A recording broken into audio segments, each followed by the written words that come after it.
Hey there, I'm Mark. I'm Evan. And on this week's podcast episode, Evan gets into a very dark and angry place. I get very frustrated because we love Mark, and it's time, guys. It's time. Welcome to the Something to Prove podcast. Evan, the last few weeks, has accused me of showing up late, even though I've been in a waiting room. So I, on Facebook Messenger, sent him a photo, time-stamped proof that I'm sitting in something called waiting for the host to start the meeting. Did you get it, or did you see it? I haven't been on Facebook, but I trust you. Really? Last week you didn't. Last week I said I've been waiting in a waiting room, and you're going, he's a minute late, he's a minute late, he's a minute late. I don't know if you trust me. Do you trust me? Yeah, I do. Like, Mark, one of Mark's more appealing qualities is he tells the truth. So It's me into a lot of trouble. well, sure, but that's the upside is, when he's telling you something, even to his own detriment, he'll tell you the truth, which is great. I respect that. One of my more appealing qualities. Excellent. So what is one of my less appealing qualities? Oh man, is that how we're starting this show? Come on, this is fun. I like hearing this. I slept for 11 hours yesterday. How about that? Did you? Yeah, I did. I slept in not 11 hours. I slept in this morning. I got up at 7:30, I think. I slept from 9 to 8. Crazy. I don't even know if in high school I slept 11 hours. Oh, I'm sure you have in your life. You wouldn't remember, but at some point in your life, you slept more than 12 or 13 even, probably. No. I mean, being sick, sure, but yeah. I've never I need my 8. I mean, the doctor says I should have 8.5 to 9, but I need my 7.5 to 8.5 typical. But 11 hours. 11. I don't remember the last time I slept 11. That's bonkers. Anyway, good times. That's good. Good. Can I tell you what I want to talk to you about today? Yeah. 2 things. Okay. And you can take it whichever way you want, because these are Great. both weighing on me. One is happiness. So I was listening to some Gary Vee, as I don't really do very often. Every time I do, I'm reminded how much I like him. Wow. So, okay. Well, there's your answer. There's your happiness. Be more around Gary Vee. Yeah. I don't immerse myself in his content enough, because it is like, you do it for a few weeks and you're like, okay, Gary, I got it. But once you take a little bit of a Gary break, let's say, and you come back, you're like, man, there's a reason this guy's popular. But I was listening to an old interview of him and Bill Youve talk about, how Gary's hope is that in 30 or 40 years that he can redefine what success looks like. Tom Bill, you mentioned that ultimate success to him is being able to wake up every day, excited about what you're going to do and happy. And that's more important than Lamborghinis and Ferraris and millions of dollars and cars and all of those things. Okay. And so that really, that was something that really stuck with me, because I'm entering a point in, I think I'm entering a point in my life. And I don't know if it's a midlife crisis to continue all of this last 2 years of midlife crisis or whatever, but I'm less afraid of losing it all. I'm less afraid of holding on to things, of losing it all, of messing up. And I'm much more interested in waking up every day excited. It's not to say that they won't be challenged, but I want to get over the feeling in the pit of my stomach of worry and anxiety and unhappiness and all of that stuff. So that's one thing. And then the other thing, which layers onto this, is the last few weeks I've really come to terms and come to realize that I'm I'm laughing because I'm trying to figure out if I should say this the way that you'll have to bleep it or not. But I'm a real asshole to work for. And one, it's because I don't particularly collaborate well. I don't really work with others well. When they say things that make me question whether they know what they're talking about, it immediately makes me worried. Like if you're going to say something like that, then you're going to ask a question like that. Do you even understand what you're talking about? Why would you ask such a basic question? And then I start to worry whether they even know it. I come across as condescending and all of these things. So it's really like I'm growing a lot in terms of like, I don't know if I should be around other people or work with other people other than these types of conversations. And on top of that, I'm getting more comfortable with being happy. And I think there's alignment there. I think I should spend less time with people, and I think I would be a lot more happy. What do you think of all that stuff? I feel like we talked about that, didn't we? Was that last week's episode or something? Was off it just air? last week? I don't know. I can't believe it's already been a week. This is bonkers. It has gone by really quick, but I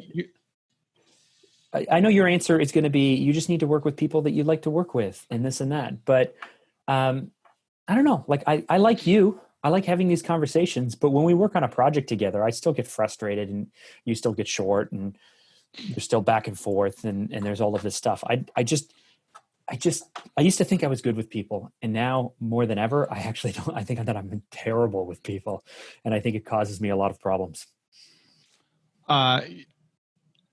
With many people, maybe even most people, if you have to work on a project that is where you care about the results and it's not just them having to go do something, right? So there's a big difference between just mentoring somebody and guiding them and helping them, look at Thought Leadership Academy and how much fun you had helping people. That stuff I love. Yeah. That stuff is really easy. That's me parachuting in and asking some questions and helping people and then being like, yo, I'm out.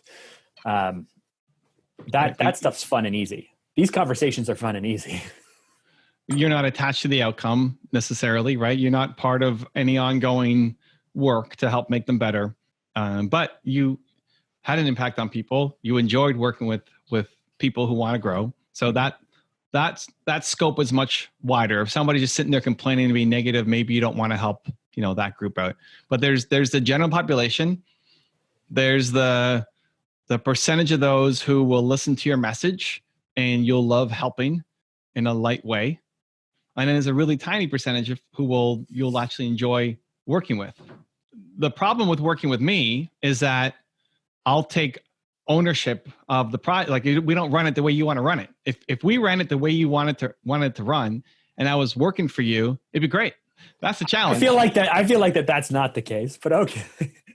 No. If I was working for you, if you weren't you and you were working for me, then yes, it would be amazing. Yeah, exactly. It'd be amazing. If you weren't you, I'd follow through and I'd crush everything that we're working on.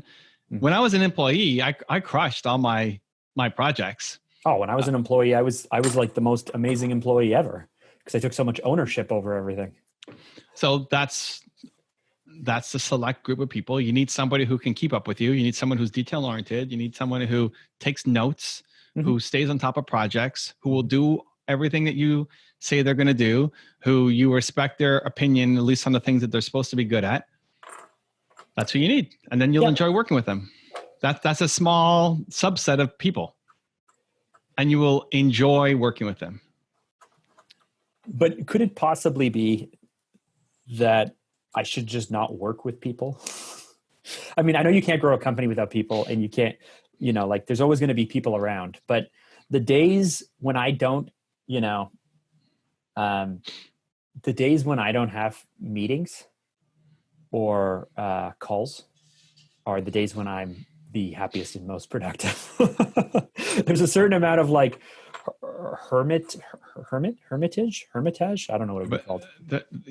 The answer is no, because you'll need to have you even like, who's going to edit this video? You, Mark? Who's going to edit this and turn it into a podcast? You?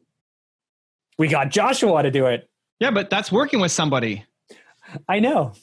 So how's Joshua to work with? He's great because I don't have to talk to him very often. And when we do, he just wants to drive crazy amounts of value.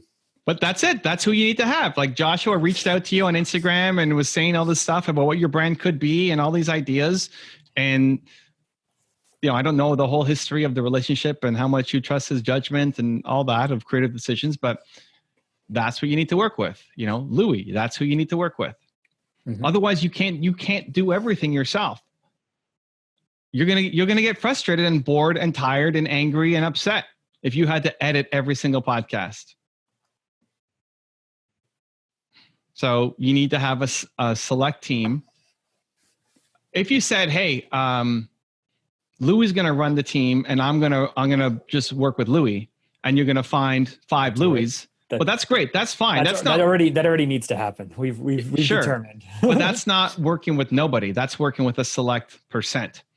If you look at the evolution of where you want Fanta to be in stage 3, you're working with entrepreneurs. So you have to be very selective. You'll with the content, you're going to help all the entrepreneurs and give them the guidance and give them the wisdom. And if somebody wants to hop on an IG live and get coached by you, you'll love it.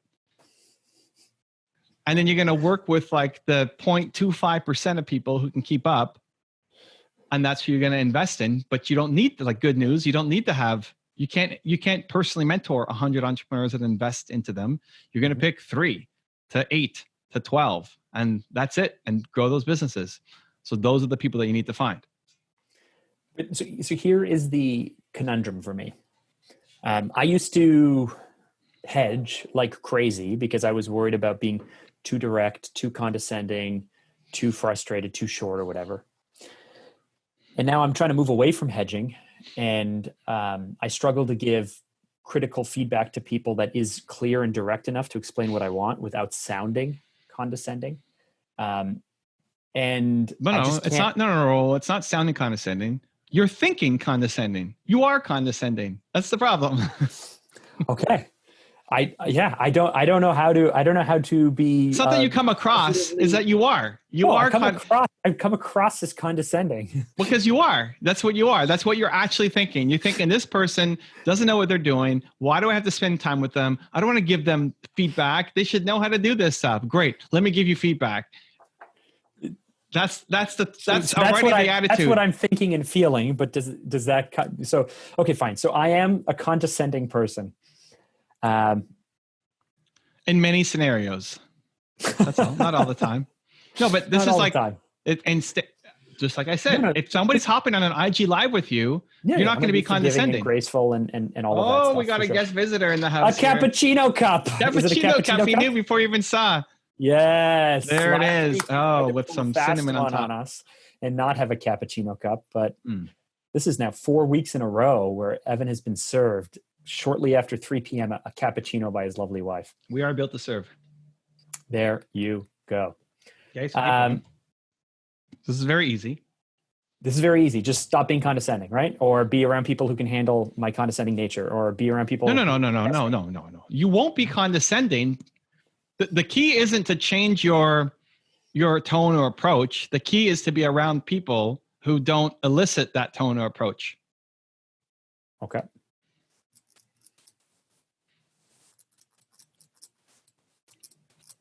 So you have. So when you're doubling down or tripling down on your strengths, we talked about this last week, I think, right? The Dean Graziosi, ignore your weaknesses, double down on your strengths. It'll take you much further in life. Okay. Or if we didn't talk about it on the last podcast, we talked about it when you and I connected on Monday. Your recall is just amazing. My recall? Makes me so happy. The evolution of the show about how Mark Drager's memory. It's just this show should be called The Erosion of Mark Drager's Memory. I have a good memory. I remember that we talked about Dean Graziosi. I just don't remember which conversation it was. Yeah, anyway. No, listen, I agree. I just spilled my coffee. Oh, cappuccino cup. No, the other one. You're focused on the things that matter. Doesn't matter when we talked about the stupid thing. Timeline doesn't matter. That's what you used to remember. You used to remember that stuff and forgot all the important stuff. Yes. Now you're perfect. Now I'm focused on what matters. And what matters is, it's funny, like my confidence has taken like such a big hit in the last 2 years because every time that I learn that I'm not as good at something, like as my self-awareness grows, my blind faith in myself shrinks. And so now I'm like, man, like I was saying to Jacqueline last night, like I am this doesn't sound like my confidence faded. Last night I said, this is a direct quote, I am a genius at this thing. Okay. And now I'm learning that I really suck at all of this other stuff.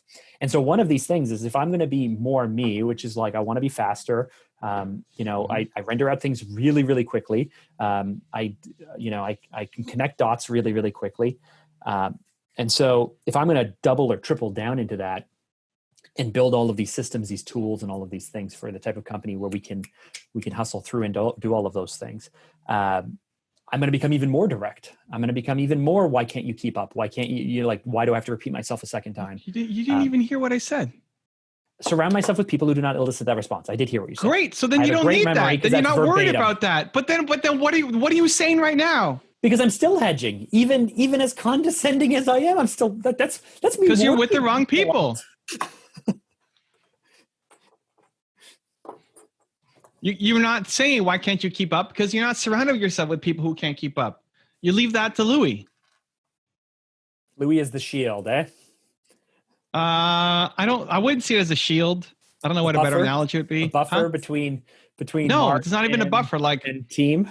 Well, so you need to, when we first talked about what Mark Drager should be, you had 3 things that you should do, and mentorship was one of them. So you need to decide, is that still something that you want to do? If you can detach okay, so you've already decided, like, here's the thing, it's detaching the results of the projects versus the mentorship. If you could detach so like if we looked at like a brand strategy, so just for the listeners, like when I sit down with an entrepreneur and we look at what do you stand for and who do you need to be and how will the market accept you and what words do we have to use and what should it feel like and who, like, if you think about all that stuff, I love leading every one of those conversations. No, that's not what I'm talking. That's not it. I'm just we already saying talked about that. No, I'm just saying that if we equated that to mentorship, I enjoy leading those conversations. Okay, so you got to take somebody. You take somebody who's underperforming, because we already agreed that strategy and those sessions you're great at, and sales, talking to customers you're great at, and then the third element was mentorship. I'm just not even sure if I want to do that anymore, though. Okay, so here's how you figure it out. You got somebody on your team who you're not managing day to day, because this is what I do. I'm not managing most of the people day to day. Nina's managing like the operations. I have to check in and say, what is this person doing for us again before we get on the call? And I'll even go through their tasks. Like, hey, but you're the heart manager, right? No, Nina's a chief heart officer. I'm just showing up to say, hey, how are we doing? How are you liking our time here? Happening? What are we working on? And I have 2 separate calls for the people so I manage Ivan, for example, who does my content calendar for YouTube and a lot of the research, right? He'll manage other people, but I will quote unquote manage him, even though he kind of manages himself. He's on our monthly calls talking strategy where it's deep operations, but then I also have a quarterly call with him just talking over, like, separating the operations. I don't want to hear about our thumbnail strategy. I don't want to hear about what we're coming. How are you doing? What are you working on? What do you want to learn and grow and get better at? It's a separate conversation from operations, designed specifically that way. So if somebody on your team may not be at the snuff, may not be doing all the operations properly, making mistakes everywhere, whatever, Louis is going to handle that. Maybe it even hits you. Maybe you don't know that they're messing up. I don't know.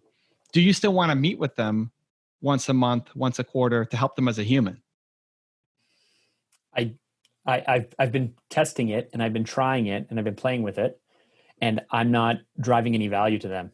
And can you step out of operations though to like, is a conversation operations focused or them focused? I try to make it them focused, and either I'm doing a bad job of getting them to open up, or for them to feel comfortable or safe, or what have you. But the conversations aren't worth my time or theirs the way that I'm currently doing them. I'm not good enough. We haven't built up enough trust.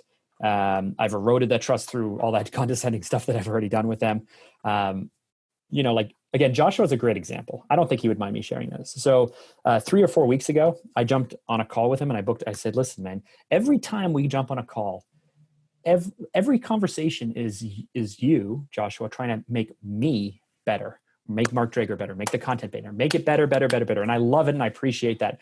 But I'm not the center of the universe. And I want to know how I can, if I can, I'm not egotistical enough to say that I'm going to swoop in and save you or anything, but if I can help you, how can I help you? What are you working through? What are your challenges? How can I help? And we had a really great conversation, but by the end I was like, dude, I think you just helped me again. Like, I think every time you swung the conversation back around to what we could do and how it could work and how amazing it could be. And then he sent me this big note the next day, kind of saying like, yes, on our talk, we did make it about you, but here are the ways you helped me months ago. And here's what you did before. And this is why I want to help you now. Not good enough, Joshua. What's not good enough? Not good enough, dude. Put your defense mechanism down and let me help you. Stop cheating me of the opportunity. We're making this about you. Great, I helped you 6 months ago. I want to help you now. What are you working through? Stop making it about me. I love you. Yeah. There we go. Don't yell at him, but that was for me to Oh, Joshua. he just heard it. Exactly. Joshua. That was the point. No, that's it. Like, great. We're going to talk about how you can help me. This is why you need to compartmentalize. We'll talk about me on another call. I love your ideas. This is why I hired you. I love your drive and your love for what I'm putting out and the vision for you see I can take this stuff. Because some of the people on my team think I'm nuts for even trying some of this stuff. This call is about you. I want to know where you're at. I want to know how it can help. And you're not allowed to throw that defense mechanism up. You have to answer. We're going to leave here with me helping you. So I think I think the reason why I'm like, I don't know if I want to do it is because I'm just not doing it well enough. And so it doesn't seem like a good use of my time. And I think that but you did it at Thought Leadership and you do it. You do it when that's your mindset. Yeah. If basically like after this call, it was like, oh, it's 4:00. Evan, I got to go, man. I got a one-on-one with someone. And I was like excited to know that it would be worth the time and make an impact. Then of course I love it. Because there's nothing more gratifying than helping people if you can. I'm just not doing a good enough job at it yet, I guess I would say. Well, so you book it around the people that are already on your team who you know would respond more. Like you still have to watch the slide because you haven't done this, and it's easy for people to dip back into operations. Like so Louis and I have three calls a week typically. At least 2 out of those 3 calls are not operation focused. And we end up spending the hour talking about how he's doing, about what he's working through, about what I'm working through, what I'm doing. And I know that he's helping me and I'm helping him or whatnot, but typically it's big picture, it's life, it's challenges, it's all of those things. And those are great calls. Great. So now you do it with Joshua next. Joshua, you're getting on a call and you're not allowed to talk about what you can do for Mark. Thank you. I told him that. No, but you didn't hold it. You didn't cut the line and say, no, Joshua, I love you. Stop giving and let me give something to you. Stop being so selfish. Let's go. Yeah. You cut it back on. We'll talk about your ideas for me next week. So you've inspired me in a few other ways. So thinking in terms of like happiness, thinking in terms of people. So a few things. One, I don't know if I should announce this online or not. I cannot wait to get rid of our offices and move to a 100% remote team. Okay. But that's not even your call. Who cares? I mean, maybe that's not your call. It means something to me. Just like when I got my offices, it meant something to me. Well, hold on. Here's not the your other call. Thing. Maybe the team needs to work together. That's Louis' call. Whatever. Stop thinking about this stuff. Here's the other thing. Jesus. So with you can't dictate how a team is going to be run when you're not running the team. I can set a vision for what I want to pay for and not pay for. No, you need a vision that works. And that has to be not your call, but the guy who's actually going to do it, AKA Louis. If Louis is going to struggle working from home and he needs everybody together, you have to help him do that, not force him you're forcing a managerial style. Now, maybe Louis is all on board and he loves this. He's like, oh my God, this is the greatest thing ever. I hate having to see people too. Great. But no, he loves seeing people. It's just, we can do a remote team. No. You think it can happen, but Louis is actually doing the work. And he has to decide and build a model that will be worthwhile. I love virtual teams, dude. I love it. I will let him make that decision over the next. Now, Mark might work from home all the time or one day a week or like whatever you end up deciding on. But Louis is the one actually lifting up the team. Can I move on? You're really picking on a very small thing here. No, it's not. That was your first point. It's very important. My first point, I was going to stack these. The second thing that I want to do with the new structure that we're moving towards is build, like Mr. Carmichael, a no fire, no emergency business. No crisis. I call it no crisis, but I like that. No crisis. I call business. It no fire, right? I don't want, it sucks up a ton of time and resources to jump here and jump here and jump here and jump there and expedite things and rush things out and everything because of crises. So with the new model that we're moving towards, the most exciting thing was when I was looking at the cadence and the pacing of who does what and how it works. I was like, this should eliminate crises, right? Like, sure, we could find out at a certain point, if we're running an advertising campaign, like, oh, yesterday everything went sideways, let's fix it. Yeah. But for the most part, we're moving away from the need for like, hey, we take a meeting today, we're scoping it tomorrow, we have to start the day after because we have only a 3-week window to yada, yada, yada, or whatever it is. So that I find exciting. And then the last thing I was saying to Jacqueline is like, I think I want to get rid of my cell phone number like Evan so people can't call me. And she's like, that's crazy. And I was like, but I don't pick up my phone anyway. If anyone called me, I never pick up my phone. You have to leave a voicemail, and then I will check my voicemail kind of once per day, and then I will call people back. And in the last bunch of months, barely anyone calls anyone anymore, right? You send emails, you send messages, you set up a meeting like this, you have conversations this way. I think the phone is dead. I think you were there a long time ago, but building a no fire or no crisis business, potentially getting rid of my phone, so that way everything's just through email. And well, listen, hold on.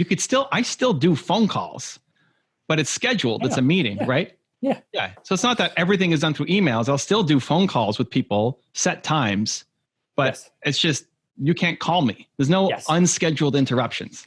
Yes. Yes. I like the sound of all these things.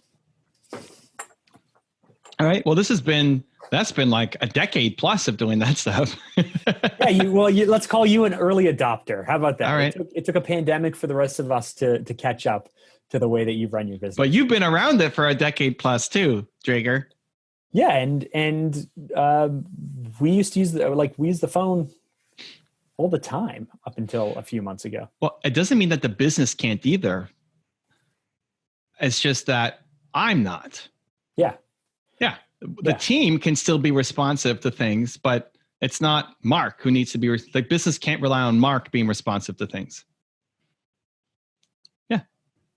Yeah. These things all seem very natural to you. These appear to be very groundbreaking to me, but okay. But at the same time, I have your voice ringing in my head saying, if that is the edge of your comfort zone, that is so not extraordinary. And that quote rings in my head every time that I think like, oh, this is a big move. And then I'm like, oh no, Evan thinks that if that's at the edge of my comfort zone, that's so not extraordinary. Yeah. This is not a big deal. That's totally achievable. None of this stuff is a big deal. Yeah. Anyway, that's it. The last few weeks, the most uncomfortable, I've been very, very uncomfortable. I've been stretched a lot. And I'm realizing even more of the things that I don't do well, and I'm not good at, and so. Okay. Yeah. That's it. Great. So we have a plan, or no? Do we have a plan? Yes. I mean, which version of the plan? Yes. I'm currently. We're starting to move away from the existing work that we used to do, even quoting out opportunities. We're focusing all of the new processes, resources, and even the new team hires for the new system and the new business model. And I'm looking to scale back my time on things we used to do. So that way we can just focus everything on, you've talked about these 3 steps for me, for Fanta and other things. I know we might be on step 0.4. Yeah. But getting to step 1, maybe I'm being overly confident, but I think we can get there in like 6 weeks, 8 weeks. So yeah, you just need to call people, message people. We're talking about step 1 is get 10 to 12 ideal B2B clients. That won't happen in 6 weeks, but yes, onboarding new clients will happen very, very quickly. But why can't that happen in 6 weeks? What are you doing? Everything else, like, why are you asking me for a testimonial or something for your website about how Mark helped me or something? Like, just go call people. You have enough. You have enough. Just give me a testimonial already. Relax. Of course, I'll buddy. give you the best. I'm a great referral. I'll give you the best testimonial of all. I just saw that email. I haven't been back to it, but like, more your headspace. Why are we spending time on this? This doesn't matter. Social Go proof. get your what? Social proof. Social doesn't proof. matter. Mark, you have enough. You have enough. Yes, you do. You have enough. That's the problem. Your current. Wait, did you even update the website? What's on Fanta.com right now? I'm gonna go. Or is it Fanta? No. It's not Fanta.com. Is it Fanta? FantaMedia.com? Oh, it is Fanta.com. Okay, good. You still have your old website. Yeah, it's fine. It's enough. You have fat ass Mark with people who aren't there anymore, and blah blah blah. It doesn't matter. You're gonna hop on a call with them, and you're gonna close them. Yeah, I can't onboard 10 people in the next 6 weeks. So anyway, you don't have an onboard. You have an onboarding problem. That's the problem. Is onboarding. No, I'm telling you that if you set me an objective goal of, hey, in the next 6 weeks you could onboard 12 new clients, I'm telling you that our goal would be to onboard like 4 new clients, because in a 4-week period, trying to onboard 12 clients, I don't think is even possible. But even as long as you're spending your time, even onboarding 4 new clients would change everything. Well, great. So do that, Mark. Stop That's working on your going website. To do. That's no, you're not. You're working on your website. You're emailing me crap. When was the last time you did an outreach and called how to emailed out to your potential prospects? When was the last time? Since I forced you to, like 2 months ago or whatever. A cold list? Yes. Yeah. A cold list would be April. That's the problem. April. We're freaking August right now. I know. That's the problem. You're working on what in the meantime? Or what? Like stuff that doesn't matter. It doesn't matter. I love that you're pulling back and focusing your time. Last week you were like, Mark, you've taken 4 of your existing clients from the old model to the new model in a week. Great job. That's what I'm working on right now. I'm working on migrating the existing clients that can be moved over to the new model Blah, blah, blah. That is nowhere near full time. Nowhere near. You have lots of time, Mark. You have lots of time that has been spent on the wrong things that don't matter. How much time have you spent on a new website that isn't even there? It's all garbage. Message people. Get new clients on board. Get the stage 1 so you can afford to hire the people to take all this crap off your shoulders. Guys, this is what mastermind meetings used to be like. So when we used to run a mastermind meeting, you'd come with a topic and you'd sit down and be like, guys, my topic today is I'm really struggling to find an administrative assistant. And then like within a minute and a half, everyone in the group would be like, that's not what your problem is. This is your problem. And they would just start yelling at you. So I think this is mastermind though turned up. This is what, you and I? Yeah. I don't know if you might have a bad memory, but you'd wait to the end and then you would just say what you wanted to say because you were a very calm person. But right there, I've already made it up. That's it. Louis and I would hammer each other and yell. I waited to the end, right? Now it's like you're getting interrupted when you go off down the wrong path. Yeah. Can I tell you something that I learned? Yes, I can. Email people. You need to get 12 clients. I'm gonna switch topics a little bit here. Just do it. Like stage 1 is not that far away, and it answers everything you need answered. Yeah. You go build a team exactly like you need. Yes. So just do it. What are we wasting our time on? I don't understand. We are doing it. You're not allowed to. Actually, I'm not sending you a testimonial until you start getting your clients. This is bonkers. We are doing it, Evan. Evan, we're doing it. No, you're not. No, you haven't emailed since April. What are you doing? Nothing. Just because I haven't sent a cold email doesn't mean we haven't brought on new clients since April, because we have. Mark. Evan. You could have been way further ahead. You know it. You're still wasting time every day. You know it. Nobody's buying this garbage that's coming out of you right now. It's not that you're not doing nothing. Like you're doing stuff. Great. But like maybe a quarter of it is actually taking us where we need to go. So in 6 weeks, could you be there? Absolutely. Could you onboard people faster? Of course you can. Is onboarding your problem? No. Outreach is the problem. We're not talking to enough people. That'd be a great problem to have, to say, we can't actually onboard you yet. That is not the problem. Outreach. We're working on things that don't matter because we're trying to be perfect with our perfect website and perfect testimonials. Blah, blah, blah. Nothing since April outreach. That should be on your wall behind you. Nothing since April. True. I gotta come. I'll drive not all true. the way to I know that you're Farm grabbing onto it. It's just not true. We've onboarded new clients. We have spoken to new people. If you're talking about that cold list of 50, I've not reached out to them since Stage 1 is getting April. 10 to 12 ideal B2B clients, right? Yes. Where are we at right now? Where are we right now? We How many? have. You don't need names, just number. Yeah. 6. How many did you have in April? 5 out of the 6 are existing clients that we've been transitioning over. So since April, we gained 1 new ideal client. Yes. It's just not good enough. You want to move fast? And we're probably going to cut them. Great. You're great. You're gonna dump them too. Perfect. So they're not an ideal client. If you're gonna dump them, great. So we have no ideal clients since April, and it's August. So April, May, June, July. We have 4 months that we spent. What? Transitioning 5 clients over and doing no outreach to bring new people on? We still have tons of other clients that we've been rolling back on, and it's not like there's no shortage of work, man. I'm trying to. Oh no! You're doing all the work that doesn't matter. I didn't say there's a shortage of work. Right. You're doing all the work that doesn't matter, and none of the work that actually matters. That's the problem. And in your spare time, you're building a website that doesn't make a difference. And it's been 4 months and we haven't brought a single new ideal client on to get to stage 1 in our plan. Can we go back to why I'm such an asshole or no? No, we already know why. That is all. Everything you talked about, it all matches up perfectly. It's all still part of the plan. There's nothing like, oh my God, now we need to shift everything I'm doing.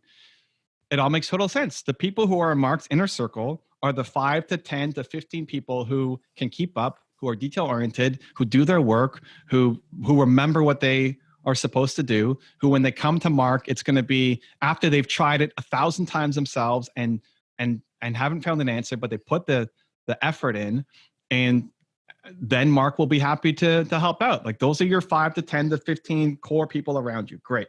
Lou is going to handle everybody else. Build. Let's go. And call people. Get some clients in. 0 clients in 4 months. It's not. You said like I want to be the guy who moves fast. This isn't it. Evan, it was only 3 weeks ago that you and I had this breakthrough where you're like, oh, I know why now it's all so clear why you've been saying one thing and I've been thinking another and this and that. So no. That's on the operations of how you run the business, not the strategy of who you should be targeting. That started in April when we actually said, go out and reach these people. We crush at selling B2B. I'm great at it. My team can deliver it where we are right now. So start selling it. That was April. Yes. And you're talking about operations. Even if we took your little microscope of the past 3 weeks, awesome, Mark. What have you done in the past 3 weeks to go get some ideal clients? 0. Great. But back it up to April when it actually was the issue. Nothing. You say, I want to move fast. This is it. Go get stage 1. What's a stage 1? I mean, I want to get to stage 3. That's the dream. How long do we sit in stage 0.5 mud? Not moving. And sinking. We're sinking. Are you having fun here? I know. I'm choking. I'm choking. We're like, the more I move, the more I feel like I'm sinking. This is quicksand. It's like it's up to my throat and I'm about to inhale all the crap on top of this quicksand. I feel like I need to go put massive momentum into what I'm doing just to wash off the crap that's on me right now. Go get some clients. That's all that matters right now. Okay, I'm done. That was a good little rant. That should be your alarm in the morning. Once you get rid of the phone. Once I get rid of the phone. It's true. Anything else you want to talk about? It's truth and it's love and you're capable and you need to do it. What else? What else? What do you want me to like pull a grenade and just like lob you something else? And oh, okay. No, I don't know. I don't know what's on your. I just show up for these things. You do.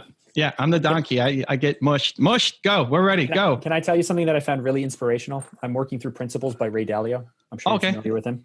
Yeah. And pretty early on in the book, but he was talking about how he was kind of a whiz kid, how he did really well, how he went through the ranks really quickly. how he built his original business, Bridgewater, and did really well, and had all these models and thought everything was amazing. And then in like 1982, made a bunch of bad calls based off of ego, and lost everything. Like lost all of his clients' money, lost all of his money, wound everything down in the company to just being him. They had to like sell their place. They lost everything. Wow. And then how from 1983 to 1994, slowly rebuilt. Okay. Like to the point where he had a pitch with someone in Texas and he didn't have airline money to fly out for the pitch, even to try and win the business. So okay. Wait, how long was he already in business when this happened? 7 years. Wow. So he built it up, went to zero. 7 years, built it up, went down to just him, had to get rid of his partner even, who moved to Connecticut just to be with him. But so he's flying high, right? This is the 70s and 80s. He's flying high, like making great calls, like working with the richest people in the world. He goes down to nothing. And then slowly from 83 to 94 rebuilds.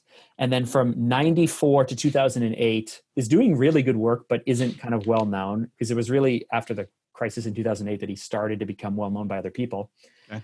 And now, is doing, he's coming across people's radar because a few years ago he wrote Principles and whatnot. But I'm just thinking about that path.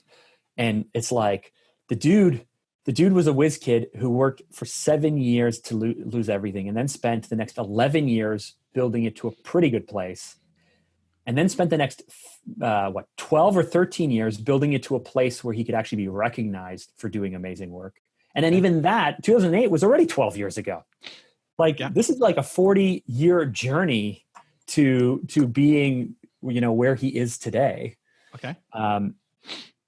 Anyway, I've always been afraid of losing everything and things like that. But listening to that story, I'm just like, wow, if that guy can have a 30-year comeback, then maybe it's not too late for us. All right. Yeah, I mean, I think even in the past year, you've got a lot of the ideas, the pivots, the awareness. You can do it without losing everything. I think it'll be more of your choosing. Like you could, when we had the conversation of just be a consultant, burn it all to the ground, and just be a consultant. Like, no, I want to actually be able to deliver. I just feel like I feel like I spent the last few years failing and like learning hard lessons, moving really slow. I've learned a lot. I'm way better off today than I was. You haven't been failing. Ago. You're just in the quicksand, dude. You're in the quicksand. You're still in the quicksand. It's I always am hoping that I'm in like the bottom of the valley, and then it's the rebuild, right? The deconstruction. You're learning a bunch of things. Oh, this is what's going to work, and then you start to build momentum towards it. But I don't know, man. I'm at a weird place where it's not like I'm like, screw it, I'm just going to give up and stop doing all of this stuff. It's not that way all the time, but it is like, it does feel like a very long kind of year or 2 years of just failing. And then out of this failure will hopefully come like clarity and a stronger person and all. What? You have clarity.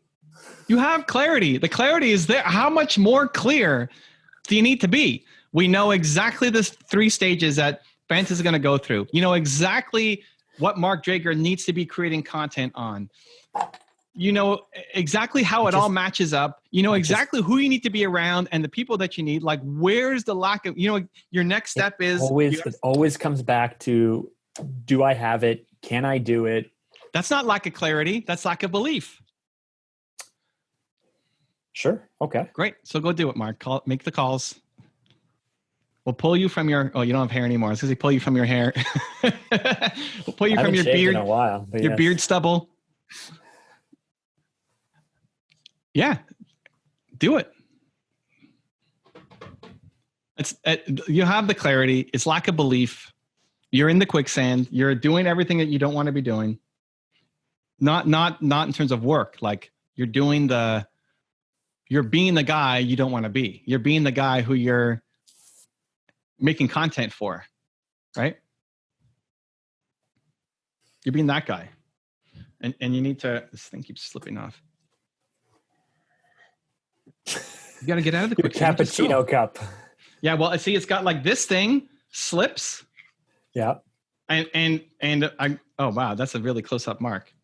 Yeah, I'm just checking my focus. This thing slips and I had it happen where it just fell out. So I just got to make sure that when I put it down in all of my heated love. Your animated yeah, exactly. Like, oh, hands. Can't have it slip out. And then I lose my coffee. Yeah. Well, mostly you get coffee stains all over that white carpet that you have. Yeah. I guess Nina would be more upset than I would at that. Anyway, that's you do the calls, get the clients, let's do the work. This is so much waste of time. Get out of the quicksand. Right? Sure. I don't, yeah, sure. Okay. Or do you not want to do the sales? Like we said, sales. I just don't know. Yeah. Okay, cool. We said sales, we said mentorship, and we said strategy. Those are the three things. Did that change? Possibly. I see. This is what I can never separate. I can never separate whether there's something that I wholesale just don't want to do, or I just don't like doing because I'm not doing it right. Right? You say, hey, do you want to have one-on-one calls with people? I always have to go like, well, hold on. In the way that I'm doing them now, no. But maybe if I did them well, I would. Yeah. I think is it worth it? Like, do I want to do sales? I love sales. When I really do love helping people. Okay, so what's the problem? When it's challenging, and there's lots of conversations that I'm just like, this isn't. I don't need to be on this call. I don't need to be doing this. Someone else could potentially be doing it. So no. Okay, but outreach to get the client. What part? Why have we not done anything in 4 months? What's the part that you don't want to do? You haven't, Mark. You haven't. You got one client on who you're going to fire, so you haven't done anything in 4 months to outreach. You're just transitioning current clients over, which is work, but there's not a lot of work. And important work. Like, yes, take care of your current clients as opposed to spending all your time trying to bring on new ones. Yeah, blah blah blah. That way, I don't burn through them because I like them, I love them, I want to keep them. Great. So if Mark Drager is spending X number of hours working on Fanta, what percentage of those are transitioning current clients over to new Fanta? What has been over the last few weeks? Over the last 4 months. Oh, well, we only found out, we only developed this strategy 3 weeks ago, 4 weeks ago. Okay, great. So. Sure. 3 weeks. Percentage of Mark's time is going to moving current clients over. I would say 15 to 20, maybe. Great. So 3 days out of the 3 weeks. Great. Wait, 15 to 20? 15 to 20%. Okay, great. So in there's probably efficiencies that we can tweak and fix and make better.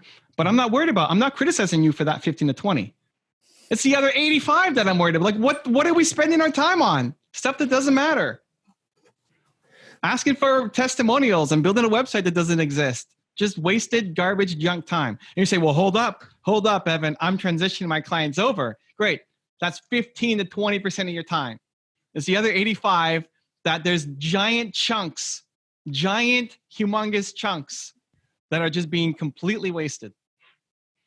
That you just get new clients, build the business, get to stage 1. Get the clients, build the business. Let's go. So, but what's the problem with the out? If you don't want to do the outreach, then hire somebody to do the outreach. We need to get clients.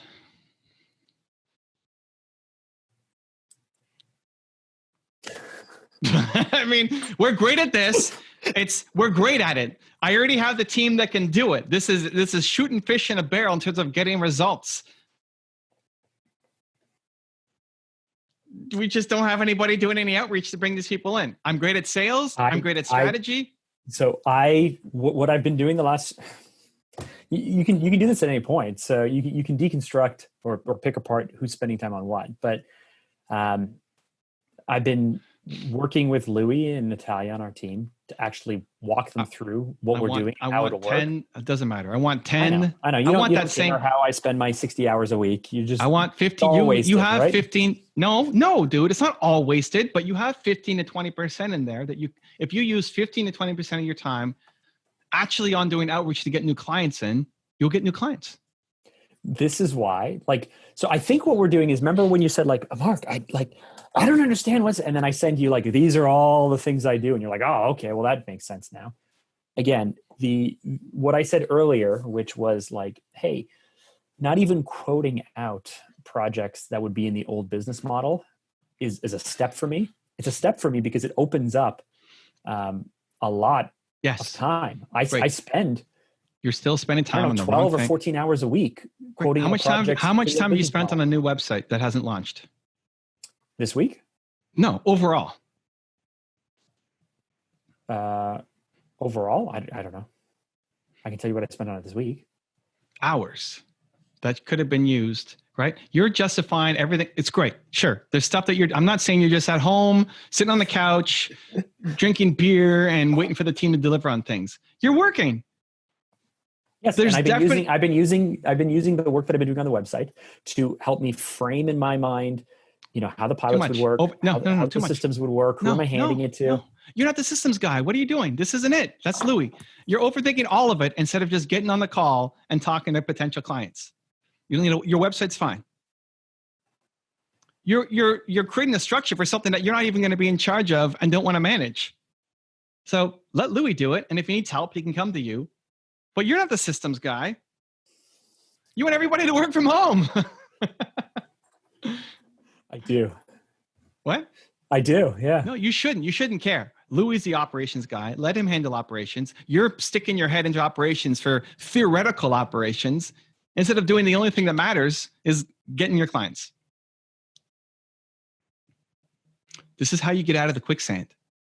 This is why you feel stuck in the muck. Because there's no momentum on what matters. This is you doggy paddling out of the quicksand? I want to. I badly want. I'm like, air. You're like, and I'm just let me grab you and pull you down with me. Yeah. I feel like Drager's pulling me down. You have a giant little Drager underneath, really the strong little ogre. Drager. You had this ogre in the ground, pulling you down, and this little tiny fairy Drager trying to pull you out to save you. And he's got the branch right in his hand and you don't want to reach for it. I don't know what's happening in this. Listen, if I wasn't laughing, I'd be crying. So that's what we need to work our way out of it. It's not that bad, Evan. It's not bad, dude. No, that's the problem. That's why you're not moving, because it's not that bad, Evan. Yes, it is that bad. 4 months is not acceptable. It's that bad. It's actually worse than that. It's worse than that bad. See, the truth is, though, you take this big period of time and you say, it's been 4 months. Why haven't you done this or that or whatever it is? Yeah. One, I spent a bunch of that time trying to figure out what we were doing. I spent a bunch of that time trying to figure out whether I wanted it or not, which are things we've talked about. Do I really want this? And what do I want? And what does it look like? And will it make me happy or not? 10 to 15%. I'm telling you. I'm telling you, you're going to come up with all the stuff of how you spent your time, and a bunch of it is wasted. These aren't excuses. I'm telling you. They are excuses. That's the problem. No, you don't. No, the fact excuses. that you don't see them as that. Up until recently, I don't even know if I want it. Right. So I'm not going to onboard clients and sell something that I don't believe in. It's pure excuses. It's still excuses. The fact that you don't see it as an excuse is the problem. What's the greatest reason why you didn't go off and do the calls? Because you were afraid or you didn't want to. It's not lack of time. It's not lack of clarity. It's not lack of, I don't know if I want to do it or not. You're afraid.